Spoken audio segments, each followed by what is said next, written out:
Hi everybody, my name is Liz Ash. I'm an ultrasound radiologist here at Brigham and Women's, and we're going to be learning about point of care ultrasound in neonatology today. Okay, does anybody want to be our model patient? Alright, so we're going to use plenty of gel to make sure we get rid of that air. We've verified that we have the correct patient. Some people, what they do for ultrasound is they just put in a text. You can see it is really small there. That says 2 IDV, which means 2 IDs verified. If you put 2 IDV, that's an ultrasound way of saying you verified 2 IDs for the patient, so before you do the procedure. And then sometimes we even just put text right in the middle that says timeout to document that we did a timeout before we do the procedure. So you're holding the probe with your right hand. So it doesn't matter if you're right-handed or left-handed. Both of your hands are working. Your left hand operates the machine and your right hand holds the probe.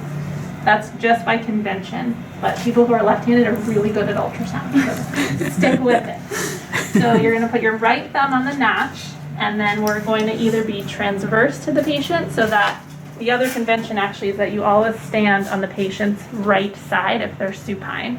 We do that a little differently for the heads, you'll notice, because we have to accommodate the isolate and the equipment, but in general, you're on the patient's right, and your thumb is either to the patient's right side, which is your left, but don't think about that, or the patient's head, okay?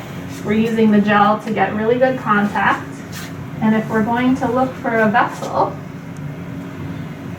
we want to make sure, first and foremost, that we're putting this catheter in a vein, not an artery, because you really don't want to give TPN into an artery, right? So if you want our help, you know, if you're saying we are not sure what we're looking at, we're not sure where this line is, or we found something, we don't know what it is, take the images and we can look at them, but it really helps if they're labeled and if they're acquired by convention with the probe facing the correct direction. So that's really important. In general, my personal philosophy is I do not like to see text on the image because I don't want it to interfere with something I might need to see. So we usually put the text up here in this top left corner. And when you do that, so you can put in, oh, there's the text comments. And then this shows up and you just move it okay. up to where you want it. Works a lot of people up. And then you get these choices, so you don't even have to type. There is some typing here if you want, but if you just want to click vein, it'll just auto-populate it, so that saves you some typing.